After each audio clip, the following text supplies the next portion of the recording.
Greetings and salutations, everyone. Welcome back to another 80s retro review. For those who are new to this channel, I do these little reviews and recommendations. For this one, it is categorized as an 80s retro review where I find older films that either I almost forgot about or they never really seem to have gotten the audience that they deserved, or they just seem to have been forgotten in time in general, so to speak. So for this film, I revisited 3 O'clock High from 1987, starring Casey Siemaszko. This came out around the time that he was known for like Stand By Me, Amazing Stories, Back to the Future, and it was just before he started getting involved with other projects like Biloxi Blues and Young Guns. The only other recognizable actors for me in this film, who I actually knew from anywhere else, was Mitch Pileggi, who later on went to be in The X-Files, Jeffrey Tambor, who was in Arrested Development and more recently Transparent, Philip Baker Hall, who later down the line was in Boogie Nights, as well as Seinfeld, and a small bit at the beginning and at the end of the film by Yardley Smith. At the time, only really familiar with her from The Legend of Billie Jean, which I did a review for, and I'll put a link in the description there, as well as Maximum Overdrive, and this was just before she started doing the role of Lisa Simpson on The Simpsons. But enough about this long ramble about who's in it. What the heck is it about? 3 O'clock High sounds like a Western or something. Well, it's not. The synopsis is as follows. A nerd gets himself in hot water with the new bully, a quiet bad boy who challenges him to fight on the grounds of their high school after the day's end. Yeah, a bit basic there and everything, but it's pretty close and everything. So yeah, it was quite a day for this nerd as they categorize him, although they didn't really lean into the nerd side of him that much in it. But let's start with this setup, of course. Day starts, his alarm doesn't go off on time, so he's running late. His laundry was never put in the dryer, so it's still wet. He almost gets in a car accident trying to drive him and his sister to school while picking up a friend of his along the way. And then once he gets there, he gets roped into doing this piece for the school paper about this new kid.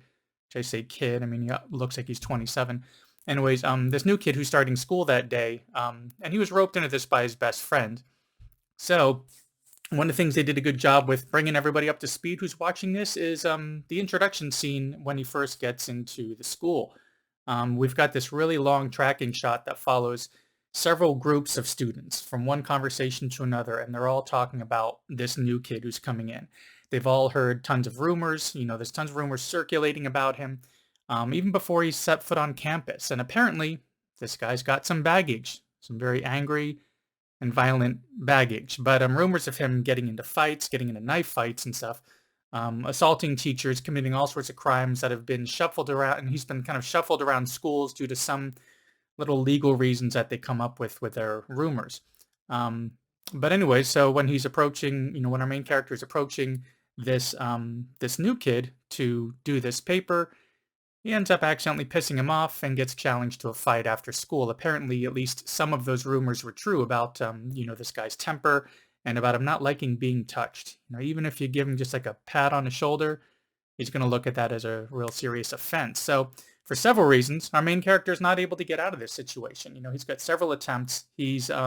He can't leave school. He's actually caught trying to leave school. He even tries to get somebody to fight in place of him who's, bigger than this bully who might be able to take him on.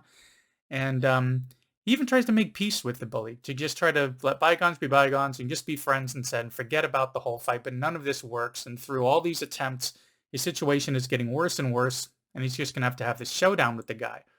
Now, though, here's a little story about, a guy having to stand up to a bully. Seems like a basic storyline. Which, yeah, it is. What actually makes this movie entertaining, in my opinion at least, is the style in which it was shot. So not only do we get this long tracking shot at the beginning when they're going into the school that really is put together well as they're following from group to group to group to group, back to our main character and everything.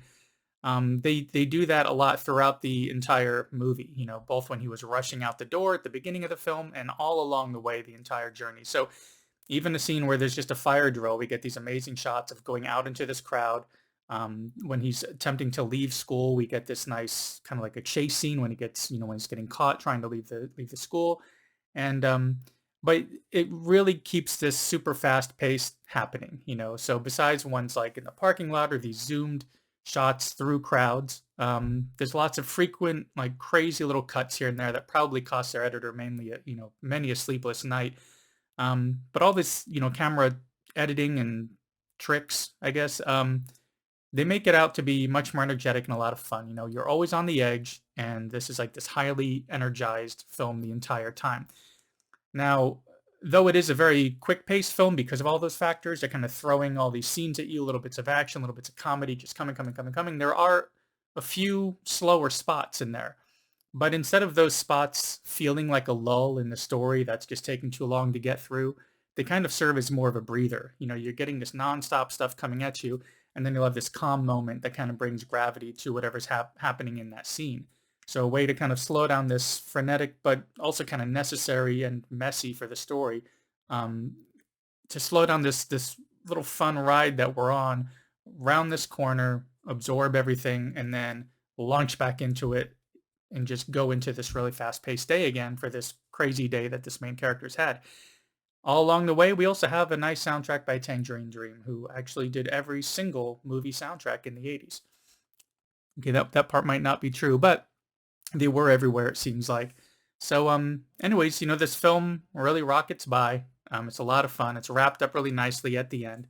Now, at the time of making this video, I didn't see it available anywhere for free, but it is available for paid rental and purchase from various services. And with the way that this was shot, this comedy brought about in this setting, having this nice throwback to the 80s without going so overboard or specialized into that throwback that somebody not familiar with the 80s or never really watched 80s films, would withdraw from it. It's just very balanced. It's nice to see. And like I say, with that high energy and everything, it's worth dropping a few bucks to give it a rental and check it out. And speaking of checking it out, thanks for checking out this video, and I hope you have some time to check out my back catalog as well.